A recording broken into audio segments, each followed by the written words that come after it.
우렁찬 나팔 소리와 함께 높이 4m, 무게 10톤의 웅장한 기념비가 모습을 드러냅니다.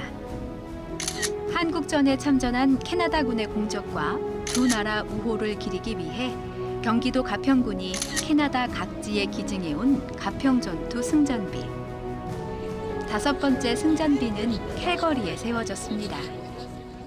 한국전에서 전사한 캐나다군 전몰자의 희생을 추모하고 생존해 계신 참전용사분들께 경의를 표시하기 위함입니다. 1951년 4월 가평 일대에서 캐나다군 대대가 속한 영연방 제27여단은 치열한 전투 끝에 중공군을 물리쳤고 이후 휴전의 발판이 됐습니다. 전쟁이 아주 심각했는데 캐나다군이 아주 용감하게 그걸 지켜가지고 서울을 지켰어요. 제향군인과 한인사회, 두 나라 정계인사 등 약 350명이 함께한 가평전투 승전비 제막식. 7시간이 걸려 참석한 노령의 캐나다 참전 용사에겐 가평 명예 군민증이 전달되고 They're great people, Korean people. And they really honor the help that the Canadians gave. 국군으로 참전했던 동포 어르신들은 한국 정부가 주는 참전 유공자 제복을 받았습니다. 오늘 이 큰 행사에 참석하게 돼서 너무나 감사하고 너무나 잘 준비가 돼서 우리가 많은 감명을 받습니다. 생각했던 못한 대단히 오늘 기쁨을 가지고서 이 행사를 맞이해서 아주 마음이 강하고 고맙고 아주 감사합니다. 지팡이와 휠체어에 의지한 채 행사에 나온 참전 용사들은 함께하지 못하는 이들을 떠올리며 깊은 감회해졌습니다. There's not too many around left of my age, and that's one reason I'm here, because I kind of honor them. And with that monument it just means a lot to everybody. 제막식 이튿날에는 캘거리의 대규모 축제에서 한인 참전 용사들이 카퍼레이드를 하며 시민들을 만나려고 했지만 건강 문제로 성사되지 못했죠. 건강상의 이유로 오늘 아침에 참가가 불가능하다는 통보를 받아서 아쉽지만 오늘은 함께하지 못하게 되었습니다. 목숨 걸고 전장을 누비던 청춘의 전우들은 하나 둘 세상을 떠나고 생존자들도 이처럼 나이가 90을 넘겨 거동조차 어려운 경우가 대부분. 잊힌 전쟁이 될지도 모를 안타까움에 캘거리 한인사회는 아픈 역사와 참전 용사들을 기억하기 위한 활동을 더욱 소중히 이어가고 있습니다. 매년 참전 용사들과 가족을 방문해 위문용품을 전달하고 차세대를 대상으로 가평 전투 퀴즈 대회를 열어 입상자에게 상장과 장학금을 주는 등 한국 전쟁을 되새기는 각종 행사도 열고 있습니다. 참전 용사들의 헌신을 기리는 노력은 밴쿠버 동포사회에서도 이어지고 있습니다. 한국 전쟁 당시 해병대 소대장으로 최전방에서 싸운 이우석 어르신, 6.25 참전 유공자회 캐나다 서부 지회장으로 10년 넘게 단체를 이끌다가 지금은 고문을 맡고 있는데요. 한때 약 120명에서 절반 아래 규모로 줄어든 참전 유공자회에 활기를 불어넣기 위해 명예회원과 준회원을 위촉하고 있습니다. 우리가 다 떠나더라도 남아있는 우리 자손들과 또 명예회원들과 힘을 합쳐서 유공자회라는 이름을 계속 해나갈 수 있도록 이걸 바라는 겁니다. 참전용사 유가족들로 이루어진 명예회원과 준회원은 책자 발간과 보훈 행사 준비 등 크고 작은 일을 도맡아 하는데요. 정회원님들이 연로하시니까는 저희들이 하는 게 굉장히 많아요. 행정적인 거, 라이드라든가 주변 정리, 청소, 모든 걸 다 하고 있죠. 특히 세상을 떠나는 참전 용사들의 마지막 길이 외롭지 않게 명예로운 장례를 치를 수 있도록 힘을 보태고 있습니다. 교회나 장례식장 측하고 협조해가지고 관에다가 태극기를 덮어준다든지 또 양쪽에다가 식장 양쪽에다가 태극기하고 캔다기를 설치한다든지 또 기타 필요한 것을 다 도와드리고 그래서 이제 그 참전용사로서 생을 마치고 가는 마지막 길을 명예롭게. 새로 임명된 준회원들도 얼마 남지 않은 참전 용사들을 가족처럼 모시고 헌신에 보답하겠다며 마음을 다집니다. 저희가 그 정신을 이어받아서 저희 밴쿠버에서도 멋진 6.25 참전 용사회를 뒤를 이어받은 그 준회원들이 계속 진행할 수 있도록 그런 계획을 가지고 있습니다. 한국전쟁 정전 70주년이자 양국 수교 60년. 한국과 캐나다 그리고 동포사회는 미래 세대를 대상으로 한국전쟁 관련 교육을 강화하고 각종 기념 행사를 여는 등 다양한 노력을 꾸준히 이어나갈 계획입니다. 어떻게 하든지 참전용사들을 이렇게 감사의 표시를 뜻할 수 있는 자리가 더 많이 있었으면, 더 자주 있었으면 좋겠습니다. 학교 통해서도 많은 우리 아이들한테, 학생들한테 한국전에 대해서 가르칠 계획입니다. 아프지만 잊지 말아야 할 역사. 대한민국의 평화와 자유를 위해 몸을 던진 이들을 오래도록 기리고 뜻을 받드는 것이야말로 후세들의 가장 중요한 몫이기 때문입니다.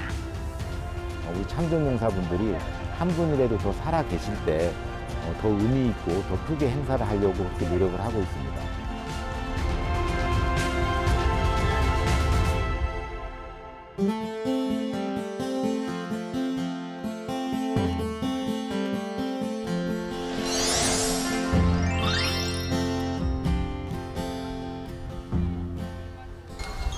은은한 풍경 소리가 울려 퍼지고 나무들 사이를 연결하는 줄엔 한국 굿판의 사진들이 걸렸습니다. 공동체의 안녕을 기원하고 주민들의 화합을 다지는 한국 전통의식 마을굿을 소개하는 자리입니다. 출연자 겸 기획자가 한국에서 채집한 동네 주민들의 마을굿 이야기를 한국어와 영어로 읽으면 덴마크인 관객이 따라 읊습니다. 잊혀가는 한국 전통 민속을 관객, 특히 외국인의 입으로 살려내는 겁니다. 그런데 내가 공부를 하고 나서부터는 그게 다 쓸모없는 거야. However, after I studied, I found all these are useful. 관객들은 직접 쌀가루를 체에 걸으며 한국의 마을 행사에 빠질 수 없는 떡, 백설기도 함께 만들어 봅니다.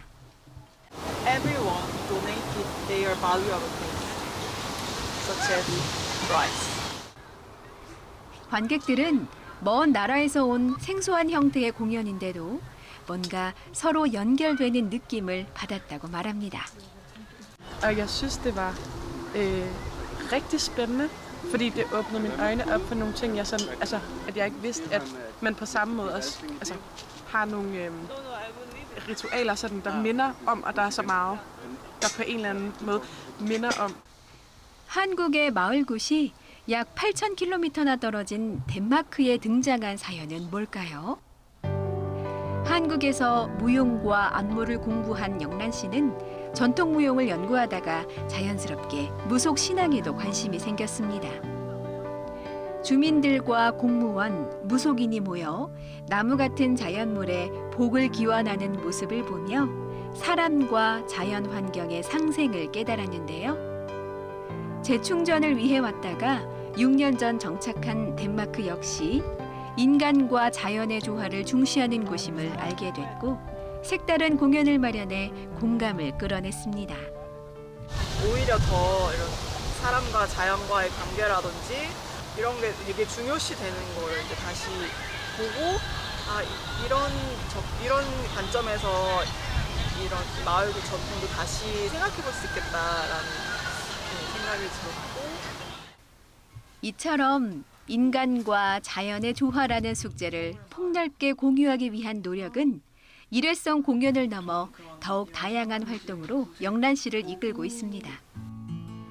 기후위기의 심각성을 효과적으로 알리기 위해 안무가 경력을 살려 도심 도로와 지하철역 등 공공장소를 무대 삼아 행위 예술을 펼칩니다.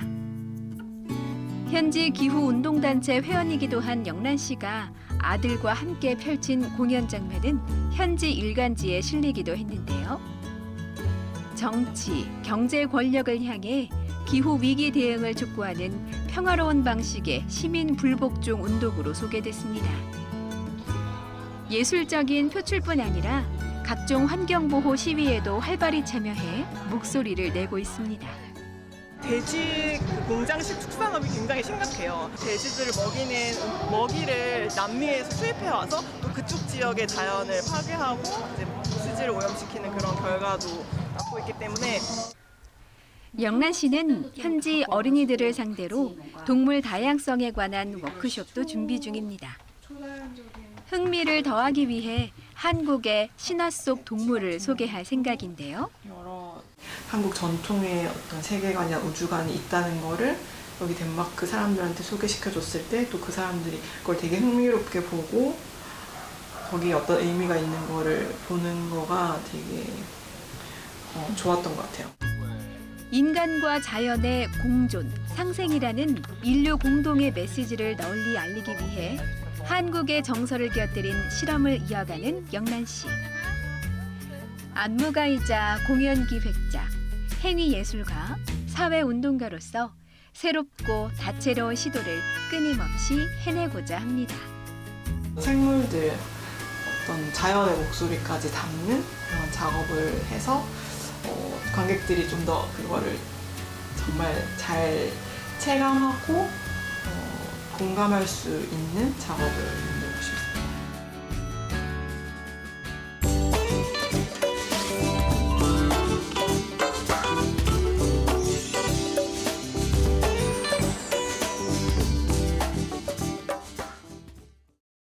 Bonjour, je m'appelle Gaëlle.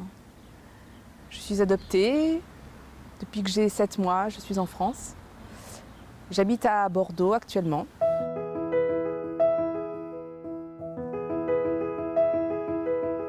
J'ai été adoptée par des parents qui m'ont énormément entourée, énormément protégée. J'ai reçu énormément d'amour, énormément d'affection. Donc mon adoption s'est très très bien passée. Éduquée par des parents français dans une culture française. Mais le regard des autres me projetait une image différente de moi-même. Donc quand on est élevé comme ça, on est habitué depuis qu'on est enfant à vivre avec ce conflit d'images, c'est très difficile de trouver sa place. Donc j'ai choisi en me disant je renie complètement mes origines asiatiques, je suis profondément française, mes parents sont français, j'ai une éducation française. Mais j'ai toujours senti une partie de moi-même vide complètement, enfin incomplète. Et j'avais du mal à remplir ce vide-là et je ne voulais pas le remplir avec ce que je savais. Je ne voulais pas.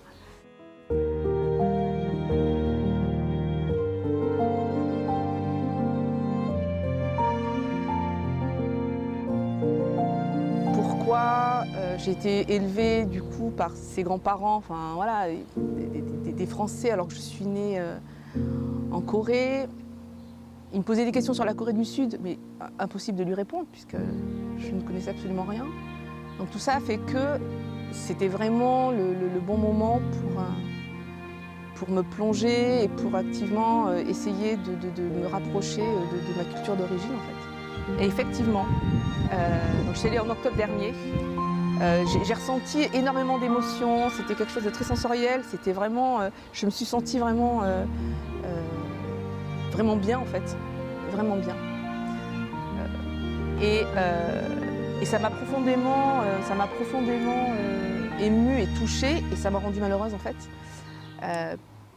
Parce que je me suis dit que c'est là que j'aurais dû grandir, que c'était ma vie en fait, que j'aurais dû faire ma vie là. Mais en moi j'avais un vide, j'avais besoin d'une attache en fait, il me manquait mais d'où je viens quoi, mes racines et même si j'ai eu une enfance heureuse avec des parents aimants, J'ai toujours eu en moi ce vide et ces questionnements.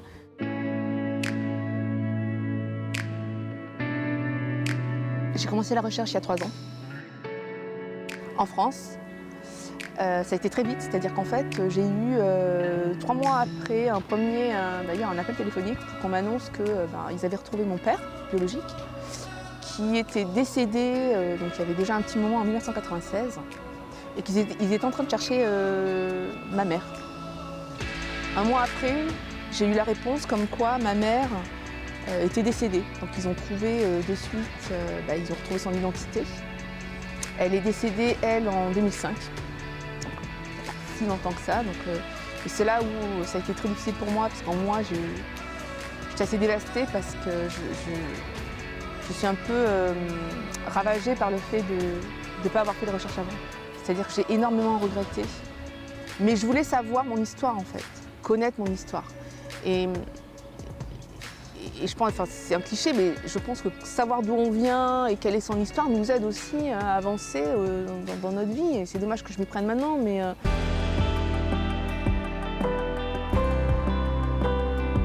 Au sein de l'association Racines Coréennes, je fais partie du bureau aujourd'hui, donc je suis trésorière.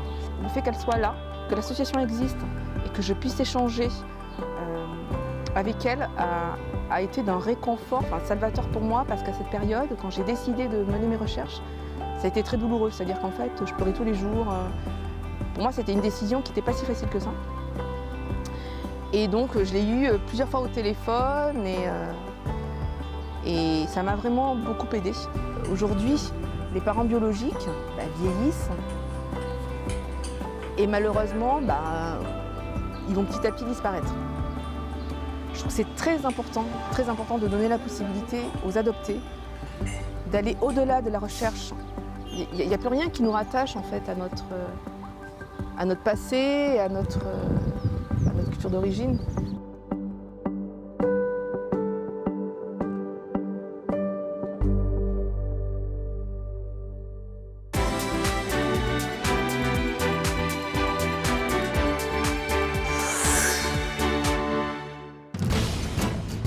재외동포청은 대한적십자사와 재외동포 인도적 지원에 관한 업무 협약을 맺고 해외 대형 재난 발생 시 재외동포 긴급구호와 동포 취약층 지원을 위해 협력하기로 했습니다. 두 기관은 또 일제강점기 강제 이주한 사할린 동포와 동반가족의 영주귀국, 생활정착을 지원하고 제1동포 원폭 피해자 모국 방문 사업도 전개할 예정입니다. 이기철 재외동포청장은 이번 업무 협약은 재외동포들에게 실질적 도움을 드리는 재외동포청이 되겠다는 의지의 표현이라고 강조했습니다. 제1한국과학기술자협회가 오는 10월 일본 도쿄에서 창립 40년 기념 강연회를 열어 한국과 일본의 과학기술 동향을 살펴보고 교류 활성화 방안을 논의합니다. 제1한국과학기술자협회는 제1동포 과학기술자와 학자 등이 모여 네트워크를 다지고 모국과의 협력에 앞장서온 단체로 오는 10월에 창립 40주년을 맞습니다.